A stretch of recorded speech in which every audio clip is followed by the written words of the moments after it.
Okay,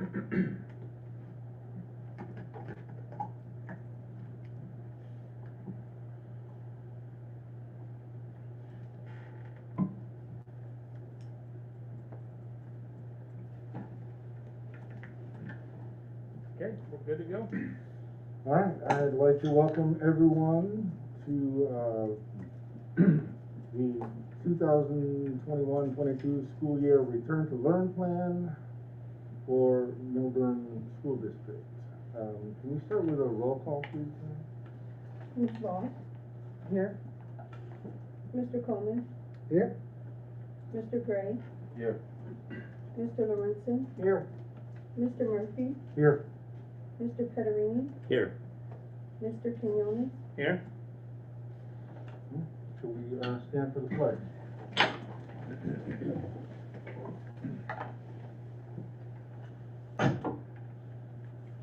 The pledge of allegiance to the flag of the United States of America, and to the republic for which it stands, one nation, under God, indivisible, with liberty and justice for all.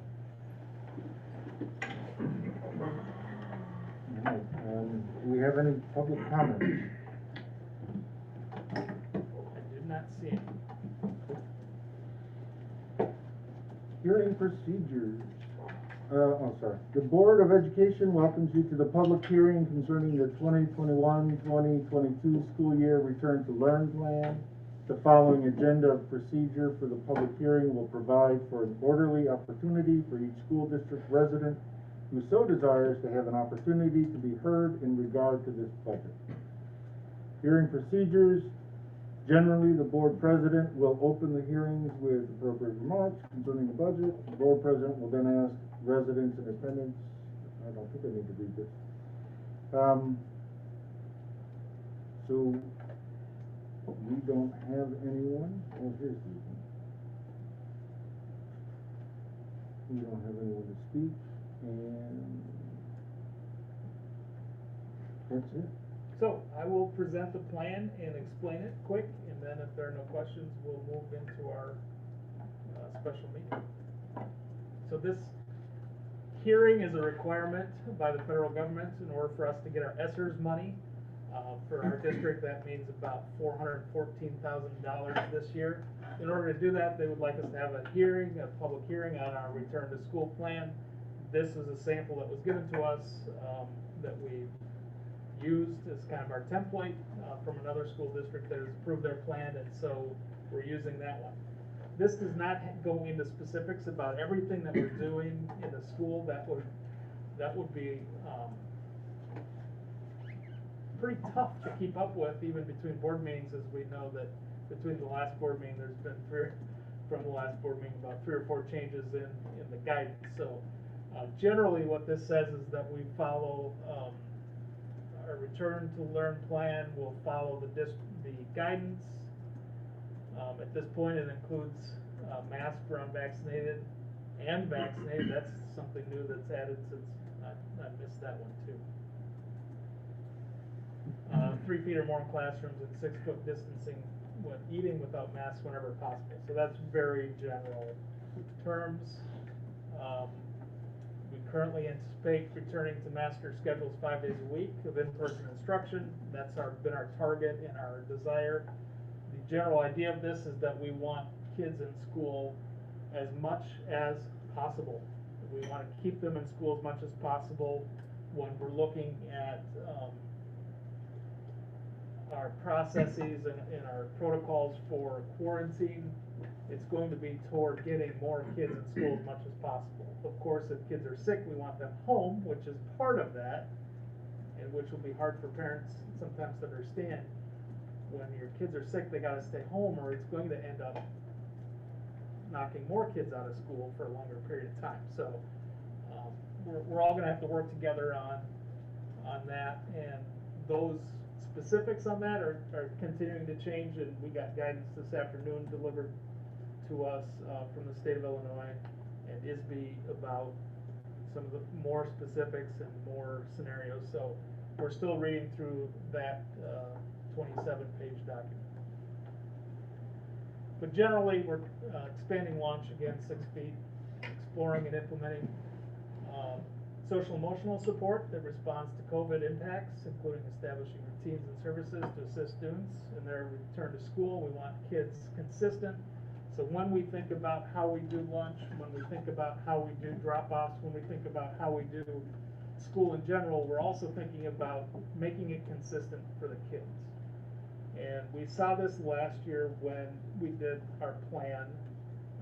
Our plan was centered around keeping things consistent. And yes, there were times where parents thought we could have expanded the school day a little bit. Well, maybe, but the payoff then was to reconstruct our schedule completely for a few weeks. And that just is not a good payoff in my opinion. So we're centering our plans and our structure around consistency, keeping it consistent for kids, keeping kids safe, keeping teachers safe, getting into some solid routine. So those are just some of the ideas that we talk about on the administrative team as we're making some of these plans with teachers and nurses and everybody else. A lot of this, we haven't had a lot of time to plan because we've just been getting some of the latest guidance up. But there's not significant changes. We're trying to get a regular school day. We're trying to do everything as much as possible. And now we're looking at the specifics of, okay, what are the bathroom procedures? What are the quarantine procedures? What are the procedures for drop-off and pickup? What are the bus procedures? When are we gonna do hand washing? How are we doing lunch? What kind of lunch are we serving? Are we going to have lunch in a cafeteria where the kids go through a line and pick what they want? Or are we going to have grab-and-go bags, at least to start the school year, so that kids can go through quickly and spread out and not have to touch multiple things or be compressed in a smaller space? So there's tons of details behind this page that I won't go into ad nauseum, but if you would like, I sent this out to the board, the link to this document, and this will be posted on our website as well. This goes into some of those details, and it's 17 pages if you include the table of contents. So we have the health protocols, the safety practices, and how we're cleaning, and the expectations for lunches, in-person learning, student arrival. Some of these things that I talked about are in here, and that will be posted publicly so parents know what to expect.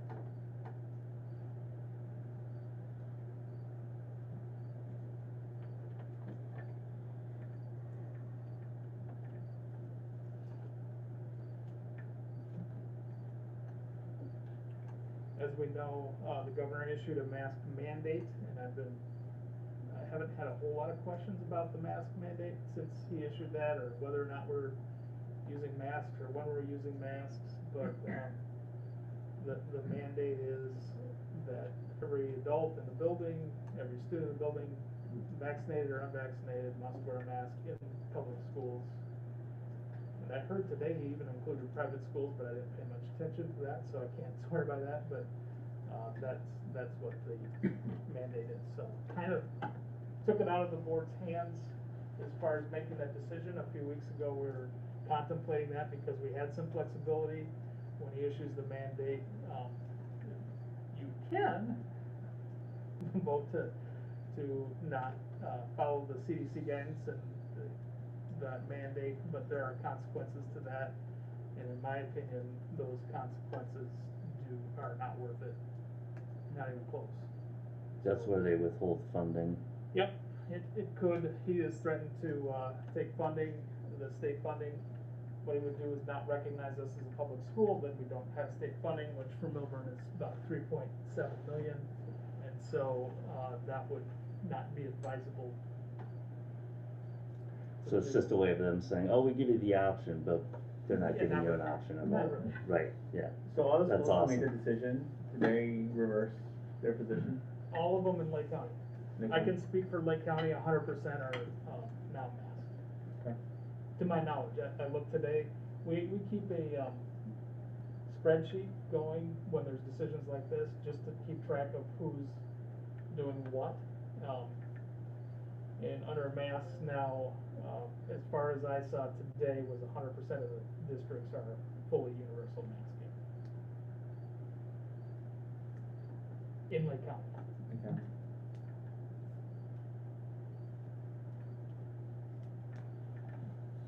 Does anybody have any more questions for Dr. Linda? Is that just K through 8 or is that K through 12? All the yeah. There's Everything. 42 districts reporting, so that Okay. includes some unit districts and Yeah. some high school districts. Jason, have you heard if that has any impact on the testing efforts as well? 'Cause we had the 5 of the 6 conditions we had to meet Oh, yeah. before we know masks are mandated. So now that's that's- an open question about testing. Are they still going to test? That's a good question. So, testing protocols aren't on here yet because we're still working with the third party, Yeah. to get that up and running, and I don't have a lot of details. But I'm asking from ISB or IDPH, in light of the mask mandate, have they made any revised statement? Yeah, they say that they're continuing on with their testing protocols, and testing that is important mitigation. Okay. Because I think that's gonna give us information down the road to determine the effectiveness of all the other mitigations that we're doing, and to see the prevalence in our community of COVID.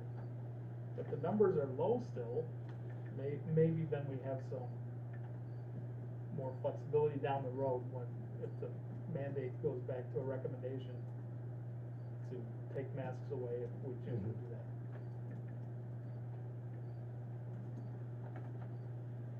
Any more?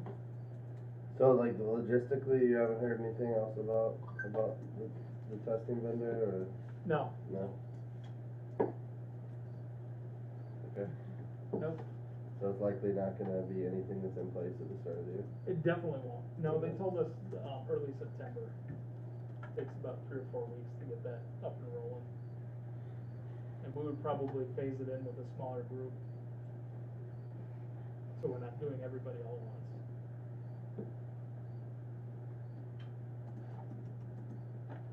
So our goal now is to get the kids in school, get them started, get them in a routine, and then add that testing protocol in, which is kinda nice.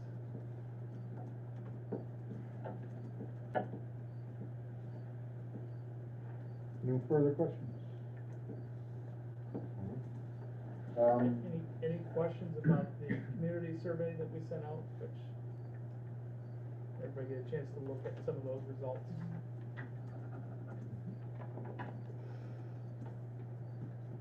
A lot of positive comments, it was really nice. Yeah. I don't know, reading through it just gave you like a sense of the community pulling together for the students' education and their betterment, so that was really nice. Yeah. There were a lot of positive comments. There were a lot of not so positive too, and frustration, but, that's to be understood. I mean, people are frustrated in general with how this is going, and probably could have gone differently, and so there was comments about that, but for the most part, people were, it was very positive and encouraging for me at least to read some of that. On the survey, it was 45% wanted us, this is even before the mandate, so 45% wanted universal masking, 20% wanted unvaccinated only masking, so that's 65% wanted some sort of masking, and then 35% wanted masking is optional. And it turns out that exact percentage was the results of Lake Villa and Grays Lake, which I was kind of surprised, but it was almost to the number. It's amazing that our community was pretty much in line with how their communities turned out, and their surveys were very similar worded.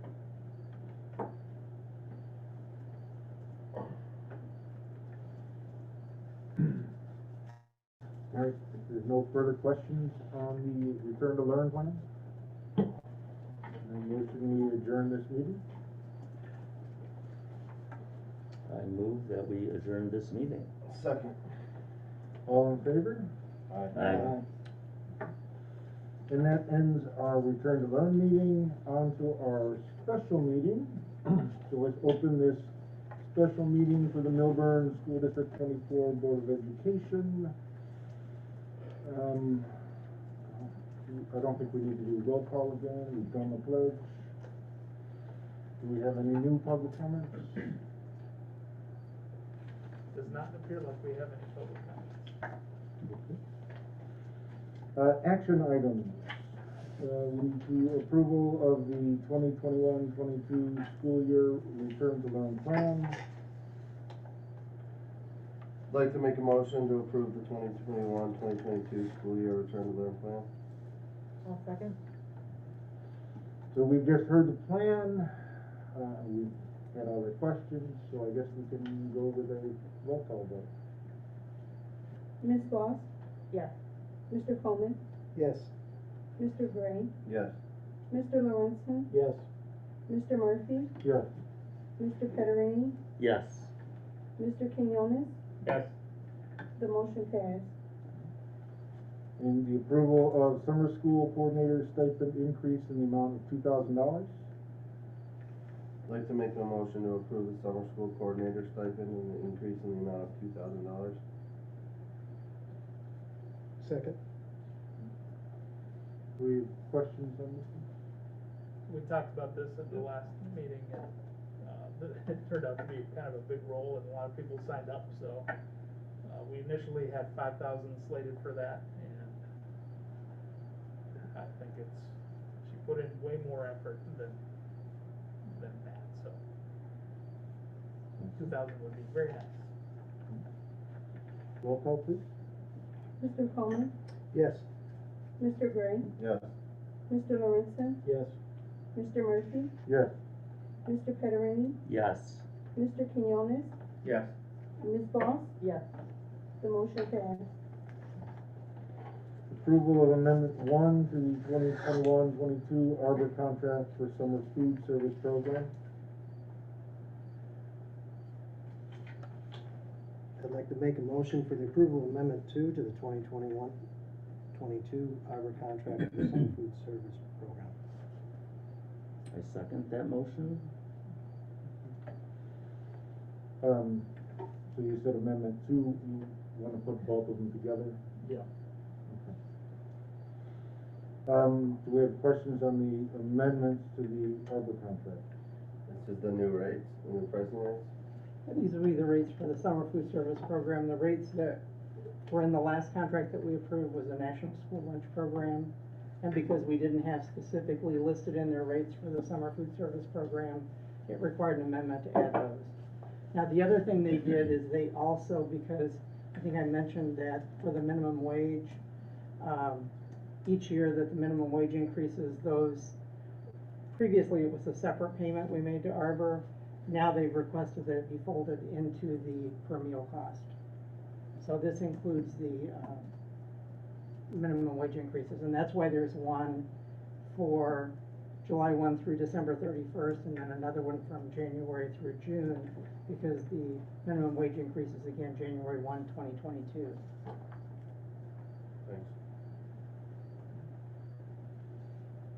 And until we get this in, we can't claim our reimbursement for July. So that's the reason I went ahead and had it put on now rather than having to wait till the end of August. Is there any further questions? Do we need a new motion, or are we good? For We're both? doing both. Yes, yeah. So, I'd like to make a motion for the approval of amendments 1 and 2 to the 2021-22 Arbor contract for the summer food service program. Second. All in favor? Aye. Aye. Oh, sorry, no, we have to do a roll call. We're doing money, we have to do a roll call. My bad? Mr. Gray? Yes. Mr. Lorenzen? Yes. Mr. Murphy? Yes. Mr. Petterini? Yes. Mr. Quinones? Yes. Ms. Boss? Yes. Mr. Coleman? Yes. Both motions passed. Well, one combined motion passed. Thank you. And the personnel report, I'm not gonna go through all the names, but we are applying, and some people are resigning, and some people are changing jobs. like to make a motion to approve the personnel report. I'll second. Does anyone have questions on this? Was there any reason on this rescind job acceptance for the long-term sub, or she just changed her mind? She changed her mind. That was basically it, yeah, alright. Well, it's not like they would give you a reason, but, We have a roll call, please, Ron? Mr. Lorenzen, Yes. Mr. Murphy, Yes. Mr. Federini, yes. Mr. Quinones, Yes. Ms. Boss, Yes. Mr. Coleman, Yes. Mr. Gray, Yes. the motion passed. And that ends our special meeting of Millburn School District 24. Hi, welcome back. I'd like to open. We need to adjourn the meeting. Oh, we need to adjourn the meeting, so I'll make a motion to adjourn the meeting. I'd like to make a motion to adjourn the special meeting of August 9th, 2021. Second. All in favor? Aye. Now, I'd like to welcome you back to the Millburn School District 24 Board of Education Committee of the Whole meeting. We have done roll call and pledge. Have we gotten any public comments yet? I literally hear crickets. All right. Yeah, is that a real one, or is that like that Well- weather bug thing? That's a No, real those are one? real, Alright. somewhere. And we're in farmland here. Yeah. Does anyone have any additions to our discussion?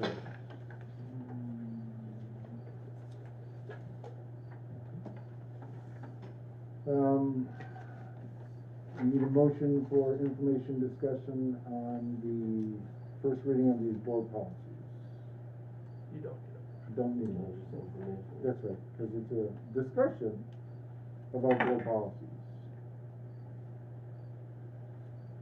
We usually ask Sean if he wants to pull anything. Yeah, no, I don't have anything at this point. I mean, I've got to review these again. I had done an initial review of all these. So I'll review them again, but I don't have anything at this point. We are at the point, we went through all the way Through last it year, all, yeah. and now we are back to just the quarterly review that we get from IASB press policies. Is that correct? Yes. Veronica? So now we're just keeping up with changes, and generally, these are gonna be minor adjustments that, like the spring legislation that just happened. It's gonna create all kinds of different references, and policy points. So we'll try to point those out if there's anything major, and Sean looks at them and says, you know, maybe we should talk about this, or whoever else would like to join Sean. We do not have a second. We do not have a second. They are insanely tedious, but I'll help out with that, Okay. so. Good. Thank you. Excellent. Thank you. Couldn't be happier. So Vanessa will be on that committee, and, we'll share, well, you guys have the documents open, so. Yeah. Just helps to have somebody that's looking closely at them, and, if there's any questions that pop up, we're on it.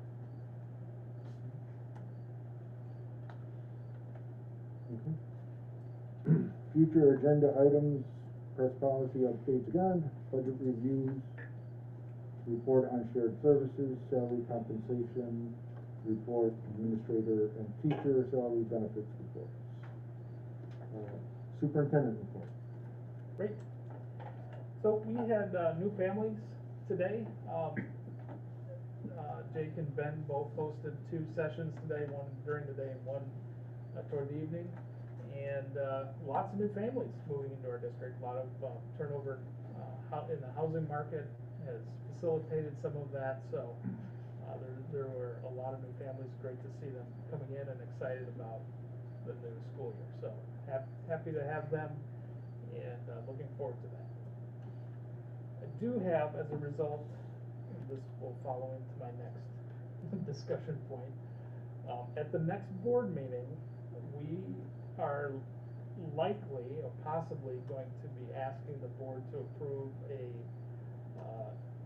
maybe a teaching position or a teacher for that position, if we can find somebody, for one of our special education programs.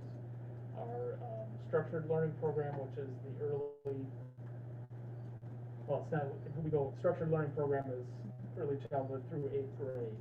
And so we have an early childhood program, and we have right now we have a K through 4-ish, K through 3-ish teacher, Mr. Rollins? We have a K2 program? K2 program, 3-5. and a 3-5 program, and a 6-8 program. Our K2 program is getting,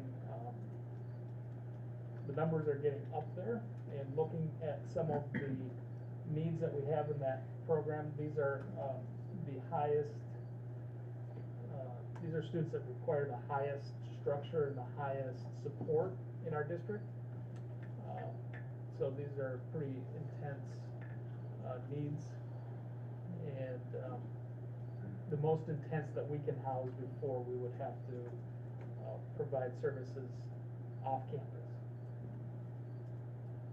So that group is getting to be pretty big, and we're worried about that a little bit, and so we want that to be successful for the kids and learning, and we know that coming back, some students who are coming back into the school setting are going to need even more support, so we're looking at adding a teacher in that position. So I want to give the board a heads up. In the K2, you're saying? What's that? In the K2 bracket? In the K2 bracket, so we would probably divide it up differently. We'd go K1 and a 2-3 and a 4-5.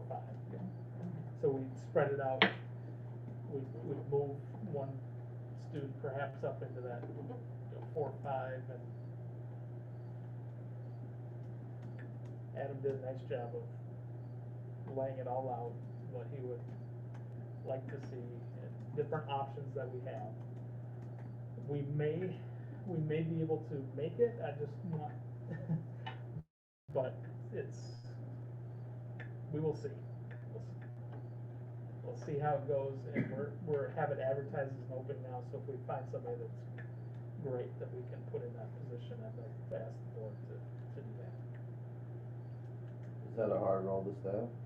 Very difficult. Very difficult to staff, and we have, just looking down the road at retirements too, we wanna maintain our staffing levels so that we can continue to offer those programs.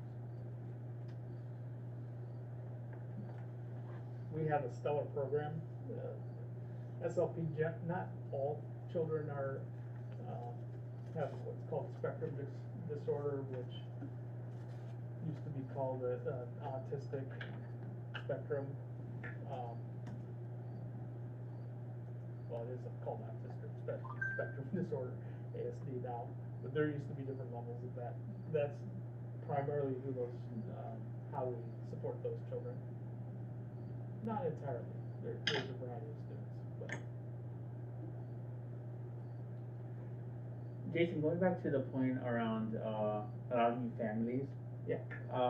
So are we seeing an increase in the total number of students, or is it still not new families, but still a fairly consistent number from what we've seen in the past? It's fairly consistent because we're still graduating out those higher classes.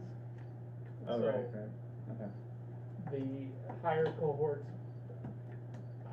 what was last year's 8th grade? 146 8th graders. How much?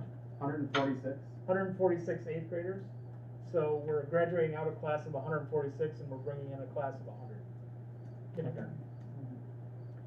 So just through that attrition, you're losing 46, but then we're picking up 60 new families, new students, 60 new students, and we're losing about 20 new students, or 20 students who have moved out. So it's about a wash from last year. So what you do in the interim, when you can't staff that, you just have like an extra floating para or something? We have some ideas on how we can support. Mr. Rollins has a lot of ideas. Yeah, I mean, so that the highest class we have right now is definitely on the high end, and if we can get the amount of paraprofessional support that it deserves, which I think we have. it's doable, but it's just not the best situation. We're gonna reconvene as a team, once we get closer to the start of the year, which is probably in a couple of days, and look for other options, see if there's a possibility of moving another student or two to one of the other grade bands, see if that's, reduce the class size just a bit. There's a couple other possibilities, staff movements.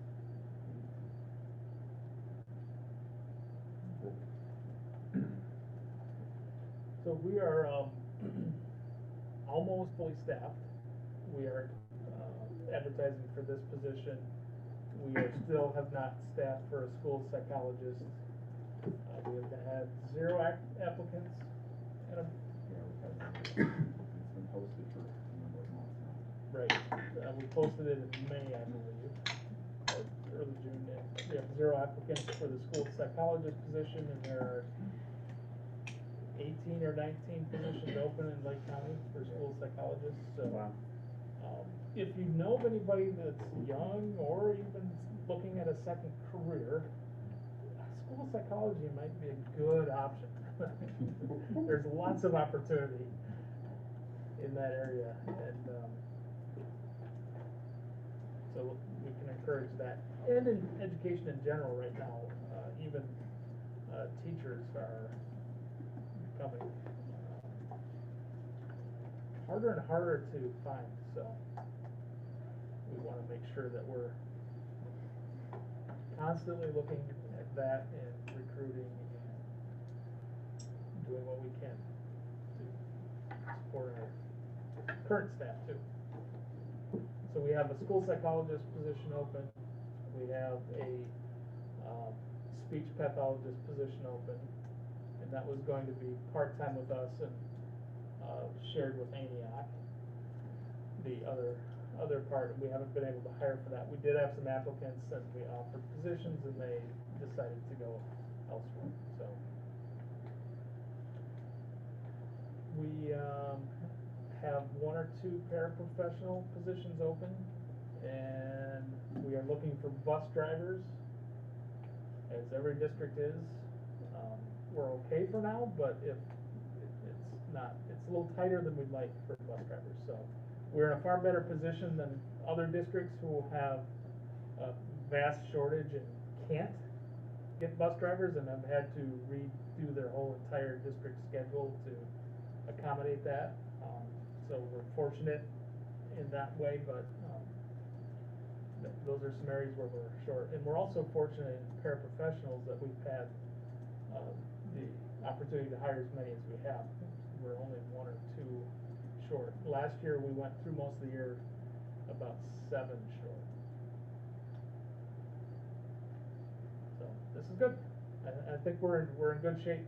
I'm pleased. There's a couple areas where we're gonna work, and we have plans for school psychologists to do some of that work too with some people who are in the area who have offered to help on a part-time basis, and we'll kind of piece those together, so. We're overall in good shape to start the school year. I'm excited to get the kids back in the building and staff back in the building and a little bit parents back in the building. Get them back too, it's just hard to get numbers. Keep people spread out, separated. I did get, I've been monitoring the COVID numbers on another note. The numbers are rising. We are now in our zip code in high transmission phase. So it is, whereas in the middle of summer we were in a very low, almost negligible, now it is increasing rapidly, and we'll see how long that continues. The positivity, both the positivity rate and the daily new case rate. So numbers are going up. I do want to make sure we understand what that means, and did a little bit of figuring today. It means that there's about 1 person per week. If we looked at our student population, there would be about one person statistically per week that would have COVID. Which Is is a it- lot. Is that controlling for age, Jason? I No. can't control for age. No, I'm just saying that if you take, so I can only look down to zip code, that's a good question. I'm looking at zip code numbers, there's 38,000 people in the 60046 zip code. And that rate is around 7 right now, I believe, per day for 38,000. So if I take that down to 1,000, it's approximately 1,100. If I take it down to 1,100, if I look at our community, it's a little higher. So just trying to gain some perspective on that, and I don't know if that's what age range those are. Right now, we don't see that broken down, that granular of new cases. Has there been any change in death rate? I have not seen anything at death rate, but that's usually lagging. So the July numbers, you're gonna see that 4 to 6 weeks out or longer because people survive. It's not, don't get sick and Yeah, not instant, right. die immediately, so that takes some time to catch up. Good question. The Well, other, it'll be interesting to see if there's, because everything's so pointed right now on, oh, there's infections, there's new cases, but if the death rate doesn't go up and they all get better, that changes some things, so, something to think about, right, and we wanna monitor that too. yeah.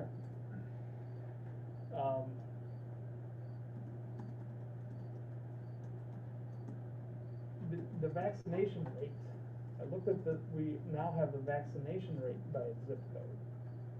Our rate is pretty low, which was a little bit surprising and me personally disappointing. I don't know how everybody feels about it, but, there are communities, zip codes that are as high as 80% in Lake County, and we are at 57% for, fully vaccinated individuals. 57, you said? 57%. And Just as a point of comparison, and then some communities are. do you know if that's considering age? Is that for adults, people 18 and over, or is that inclusive of everyone? That would be, Down that to would be all, Age 12, that would be, includes every child. every child, Yep, not even 12-year-olds, correct. or people under 12. Right, that's just the percentage of the population, Okay. straight up. They don't have, they have it broken down by county, you can get that information, by bands. That's weird, that means you will never be able to see a true You never get 100% of 100%. eligible Right. people The are 80% getting is vaccinated. so high. If you have a lot of kids, then you can just count the lower rate. Your kids, you can't give them shots Yeah. That's Right, not- well, you know how many kids we have, so we could figure that out. It's Yeah, but just we not- can't give kids shots yet, so. No, but I think, were you saying you Yeah. can't? Ultimately, what we wanna know is people who can get a vaccine, what percentage of them do, Yeah. right? Yeah, Yeah, we really could figure it out. participation rate of Yeah. those Yeah. eligible. Eligibility, right? So we have 10% of kids under the age of 12, so at 10%, I think would be about there. There's another 4%. 4% who had had one shot, so that would bring us up to 61%. But are they stratifying by those who got the Johnson & Johnson one-shot vaccine versus the two-shot Pfizer? They are. So one shot of Johnson & Johnson's fully vaccinated. Just two after shots, weeks after, okay. and 2 shots of the others.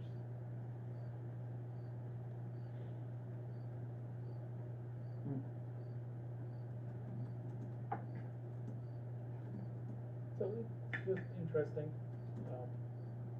pieces to look at.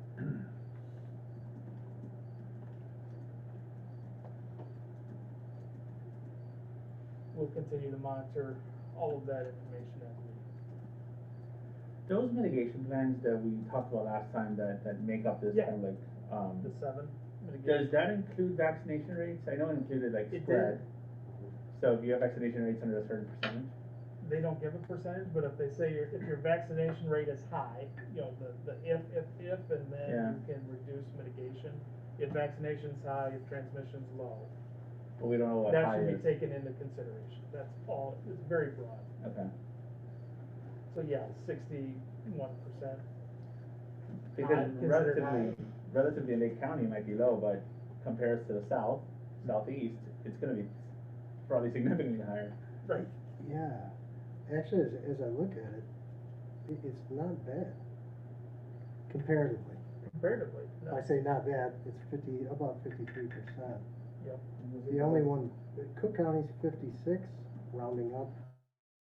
Chicago's 52, rounding down. Lake County's 53, rounding up. It's pretty consistent, but then it really does drop off. It goes from 51% in McHenry County to 40, in the 40s. It's pretty significant. Some low in the 30s. And I don't know, maybe I'd have to dig deeper, but it says people fully vaccinated. I don't see the definition of people, but I'm sure it could be maybe in here somewhere. Of the bands of, Yeah, that one, I'm looking at data.news-leader.com. Okay. On the Lake County, I don't know if you get through it, I think you maybe get through it through the Illinois Department of Public Health Okay. website. When you break it down by county, then it has number of people over 65 who are fully vaccinated, and that number's over 80% in Lake County. It's very high for those over 65, and then it slowly goes down, which makes sense. That's good. That's good. Yeah, that is good. But we're at 50, you said, 50 or so? Our zip code's at 52.7. 57. Lake County 57. average is, Alright, so I think almost Sean said 60. 53. If you take those 12 and over, Lake County is 62. Okay. So the numbers they're showing are 16 to 64, the breakout on this, 16 to 64, and then 65 plus.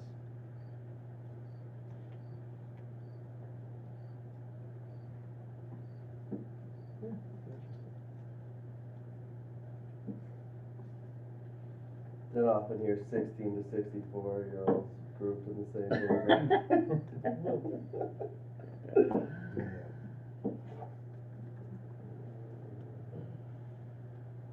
But 65 plus was a risk. At one point, it was one of the cutoff points for risk factor. Well,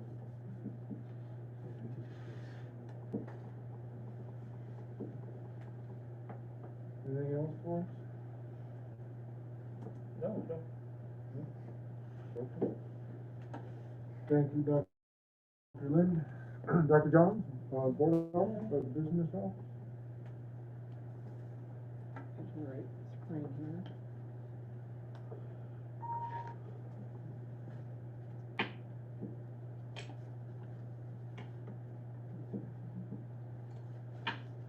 Basically, the sump pump, the generator is working and it is connected now to the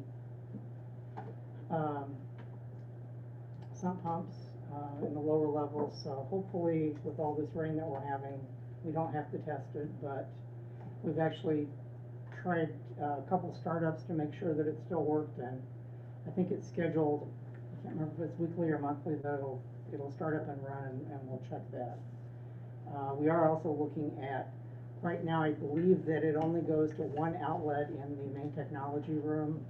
I do remember there was power there because one time when we were several days without power in the last 10 years, I remember Gary White doing payroll up there, and we were able to have enough power to have a light, a fan, and then he did it directly on the server. So, and it was in the summer, so it was like 90 or 100 degrees in there. It was miserable. But we are looking to get some additional outlets in that area connected to the generator. Budget calendar, we'll have tentative budget to look at the next meeting to put on public display. And then we'll go through the process and then adopt it at the end of September.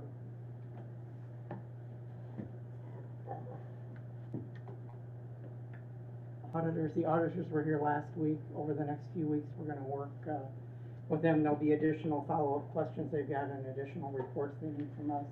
But the bulk of the work was, done while they were here last week. Bus route, as Jason said, we're still looking for bus drivers. Here's a couple of photos of the flooring. At this point, they have most of the flooring in the business office, the carpet. The hallways are close to being done. Only, I think there's a couple little storage rooms and the, room 217 that haven't been done yet. But they're hoping to get all that done in the next couple of days. Business office, they're saying, should be done tomorrow, so we can start moving furniture out of the STEM lab so they can start working in there. We'd already talked about the Arbor contract. Busing. TRS also issued a memorandum allowing certain exemptions to the 6% salary cap. And I just kind of hit the highlights here, because even some of them, the way they're worded, we may think something might qualify, but when you read the fine print, it always compares it to the prior year, pre-COVID, as to how many periods, et cetera. But it does give some flexibility, especially for the summer work. And I don't know why I didn't, that wasn't one of the things they had listed, but it is one of the things that is in the memo, that people who are teaching a summer program in 2021 or 21-22 can be exempted from that 6% cap, and the state will pick up the cost of that, as opposed to making us pick it up. Meal service, we met with the principals in Arbor the other day, kind of review. So the COVID guidelines, at least at this point from ISBE, are saying that students are able to pick up their own milk and will be able to select packaged fruits and veggies that we'll have in an area where typically they have to get at least one fruit and one vegetable. I think they can take two vegetables and one fruit if they want that much. We're going to use the East Gym and the cafeteria here at the elementary building. The middle school is going to use the cafeteria and the jazz band room. Whole rating on the desk to be delivered at the elementary building. We're going to do a cold menu, more of a sack lunch type process. At the middle school, if we can make it happen, once Jake, I don't know, did you find enough furniture to make that happen? Or do you know yet? For the 2 lunches? Yeah. Yeah, we're gonna be fine for that. Okay. So they're gonna start out with one hot and one cold menu item in August, but the elementary building is gonna do the cold lunch through August, and then hopefully by September we'll have the desks here and we can do the 2 options here as well. Energy, electricity, emergency demand response. This is something we've been doing for several years, but this year in 2021, we got one payment in January, another payment in June for last summer.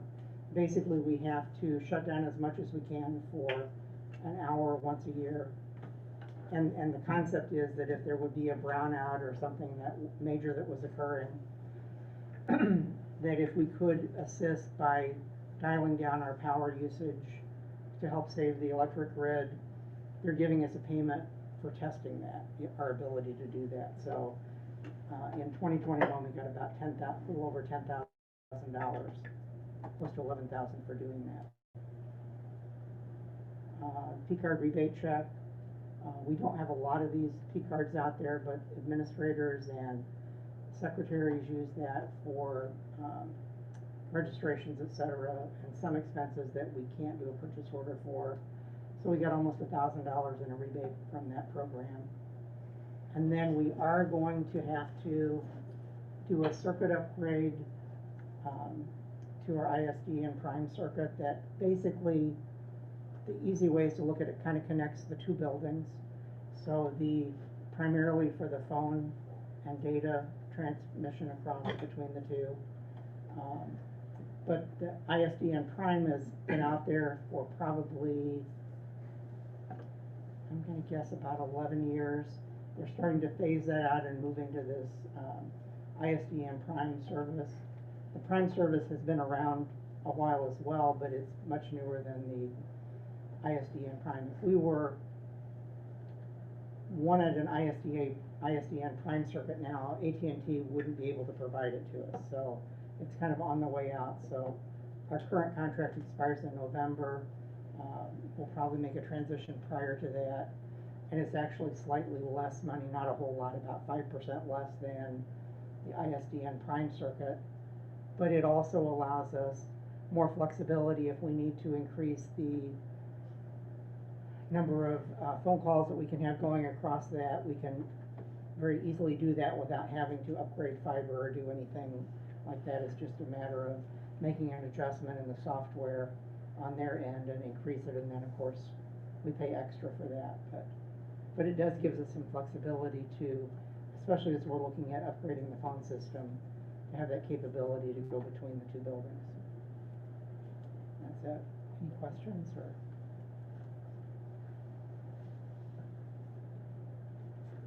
Just for the flooring, did all the material come in? Yes. Yeah, no, it actually came in 2 or 3 days before they started working. Okay. But actually everything that we ordered, we made sure it was either in the warehouse, and then before we even started the asbestos abatement, they pretty much reserved the product for us. And then the carpeting was like a quick ship that they always have available. So we didn't have any problems getting the materials. It was a little bit of a juggle for them to get employees here to install it, just because this is the time of year that all the schools are trying to get tile and carpet installed. But at least we got the materials. We didn't have the same issue we had with the desk with the flooring, so I was pleased about that. No, even with the flooring though, that they're even having trouble getting people to work in the warehouse to load the trucks to That's be able what I to ship remember it to you us. saying, yeah. So that actually delayed it by 2 or 3 days just because of their worker shortages. But the materials were there and shipped and we got them. Stephen, do we have an update on the iPad situation? We have now received everything Oh, that's good. as of last week, I believe, one day. I don't know which day, but 100%. Did they have the dongle? They Do do. we need the little thing? Yep, They did? yep. I did look, they don't need a dongle though. They actually have Yeah, just a regular. they have a regular Oh, jack cool. in it. Yeah. Okay. I was, the other day when I was in the media center, I looked at one of them. Cause I knew that had come up and, Do they do come with one anyway? pardon? They do come with one or they don't need one? No, you don't need one, it's just a Okay. regular, whatever, that jack, 1.5. Weird. They must have added it back, because there's a version that doesn't have it. Yeah. Yep, so we're good to go. It is in the ones that we Rocking and have. rolling. Awesome. Thank you, Dr. John. Do we have any board reports? I have a question. And I talked about it with Jason a few months ago. And he's modeling kind of what I'm looking for. We talked about having team building and team bonding and going out into the neighborhood and getting our faces out there at our last committee meeting. I was thinking, is it possible for us to get polos similar to what Jason is wearing that says Board of Education on it? You know, so we can go to, you know, the 4th of July event down in Lindenhurst or the Memorial Day event or, The Linden Fest? yeah. We could get a float in the float? Well, not a float, but just stand up and, you know, I know the township has them, I know the village has them. You know, what can we do to get them? Or do we wanna get them or whatnot? But, anyway, I figure it's an appropriate question to ask at a committee of the whole meeting. It is an important question. Does anybody have any opinions on it? Wear one? I'd certainly wear one if we, I mean, there's plenty of local events. Should we buy them though ourselves, buy? Well, we could have the board members buy them themselves, or we could have the district pay for it. Those are choices. I'm all for buying for ourselves. I think it's It's a good story. think it's a better look. I agree with Yeah, that. yeah. So then we don't have to approve that, but we, Well, Yeah. we could work with Jason to get the snazzy shirts, and I'm sure there's a snazzy shirt store that has those, right? Yes. and it is called the Snazzy Shirt.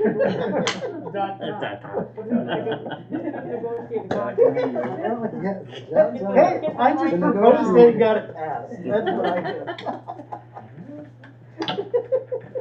Thank you, great idea. So what I will do is put together something. I've never ordered a shirt. in my life, You're gonna put so- together a shirt. Somebody around here must have. Yeah, I mean, We'll Carly figure could, out who- Carly can probably tell you. Probably Veronica. Veronica will do some Yeah. investigation. Cause I know the PTO purchases shirts as well as, we get shirts for, several different activities that Carly may be aware of some of those vendors as well. Yeah, we'll go with the right vendor. Usually a teacher will put together spirit wear for staff, which is where this came from. We just take it, sign it up. I should look where this one came from, cause this one turned out pretty nice. All right, any other We'll get board it. reports? Comments? Hey, Is this our last, meeting before school starts? Yes. Yeah. Good luck. Good luck, everybody. Yeah. Same to you guys. Make a motion to adjourn to closed session for the purpose of number 2, collective negotiating matters between the public body and its employees or their representatives, or deliberations concerning salary schedules for one or more classes of employees. So moved. Second? We going to closed session? Yes, and we need roll call. Do we adjourn the first meeting? Meeting has to be. We adjourn to closed session, and when we Oh, come yeah, back yeah. from closed session, we'll just adjourn the meeting, we won't take any action. Details. Ms. Foss? Yes. Mr. Coleman? Yes. Mr. Gray? Yes. Mr. Lorenzen? Yes. Mr. Murphy? Yes. Mr. Federini? Yes. Mr. Quinones? Yes.